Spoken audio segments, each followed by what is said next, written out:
अस्सलाम वालेकुम नाजरीन, मैं आपका मेज़बान मीर आरिफ। लोकसभा 2024 इंतखाबात पे कुछ अहम पॉइंट्स मैं आपसे शेयर करूंगा। जैसा कि आपको पता ही है, 13 मई को Srinagar constituency, Srinagar parliamentary constituency का इंतखाबात हुआ है, जिसमें पहली बार 38 पॉइंट वोट शेयर हुआ है, वोट कास्ट हुए हैं।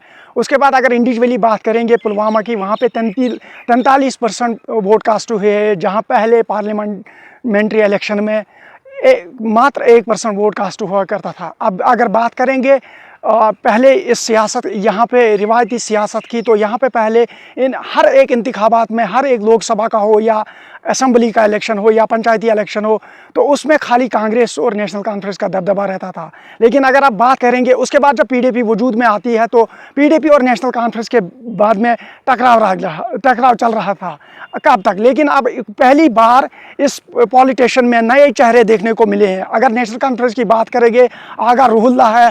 अगर इंडिपेंडेंट कैंडिडेट श्रीनगर से बात करेंगे तो उसमें जिब्रान डार थे, जो सोशल मीडिया पे जीनत भी बने हुए हैं, जवानों के दिलों में राज करते हैं। और अगर पीडीपी की बात करेंगे तो वहीद पर है। पहले इसमें बहुत ज़्यादा उम्र दराज या एजड पर्सन हिस्सा लेते थे। पहली बार श्रीनगर से या अशरफ मीर अपनी पार्टी से लड़ रहे हैं। कई सारे इंडिपेंडेंट कैंडिडेट्स जिनकी प्रोफेशन एडवोकेट्स है, कुछ और प्रोफेशन है, डॉक्टर साहब, वो भी इस कैंपेन का, वो भी इस चुनाव का हिस्सा ले रहे हैं। तो श्रीनगर में पहली बार 38 पॉइंट का चुनाव का वोट कास्ट हुआ है। उसके बाद अगर बात करेंगे 20 मई को बारामूला की, जहां नारद कश्मीर भी कहते हैं, बारामूला को 20 मई को वोट कास्ट होने हैं। बात यूं करेंगे कि जहां पे पहले पीसी और नेशनल कॉन्फ्रेंस के बीच में बहुत ज़्यादा टकराव चल रहा था, कुछ ही दिनों पहले, एक हफ्ते या 2 हफ्ते पहले, जब डॉक्टर बारी साहब, रेडविंग कुलगाम के रहने वाले डॉक्टर बारी साहब नारद कश्मीर की तरह रुख करते हैं, तो वहाँ पे नमूना ही बदल जाते हैं। उस पार्टी AIP, अवामी इत्तेहाद पार्टी, जो जेलड कैंडिडेट है इंजीनियर रशीद साहब, उसके साथ जब कई सारे सोशल एक्टिविस्ट, अंगद सिंह खालसा या आदिल नज़ीर, या बात करेंगे डॉक्टर बारी साहब उस कैंपेन का हिस्सा बने, कई सारे एथलीट्स, कई सारे स्टार्स, कई सारे कॉमेडियंस, कई सारे जो बाकी प्रोफेशनल्स है, वो भी उस कैंपेन के साथ जुड़े हैं।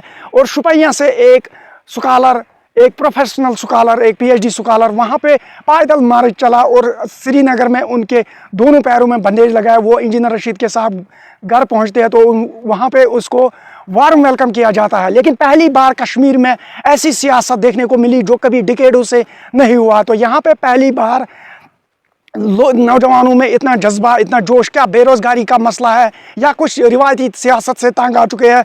लेकिन ये कहना, अब और एक बात आपको है कि जो श्रीनगर की बात करते हैं, जो एनालिसिस बड़े हुए हैं, जो बड़े जर्नलिस्ट कहते हैं कि वहाँ पे नेशनल कॉन्फ्रेंस और पीडीपी के बीच में कांटे का मुकाबला चल रहा। लेकिन ये कहना अभी संभव भी नहीं होगा। वोटरों ने अपना वोट किसके हक में डाल दिया, वो तो 4 जून को ही पता चलेगा। और अनंतनाग राजौरी कॉन्स्टिट्यूंसी की 25 मई को यहाँ पे महबूबा जी लड़ रहे हैं पीडीपी की तरफ से, मियां अल्ताफ साहब लड़ रहे हैं, डॉक्टर बारी साहब के ब्रदर लड़ रहे हैं, रूप नेक लड़ रहे हैं, और कई सारे कैंडिडेट्स यहाँ पे भी लड़ रहे हैं। और 4 जून को पता चलेगा कि किसके हक में फैसला होगा और वोटरों ने किसके हक में वोट डाला। दीजिए अपने मेज़बान मीर आरिफ को इजाज़त। अल्लाह हाफ़िज़।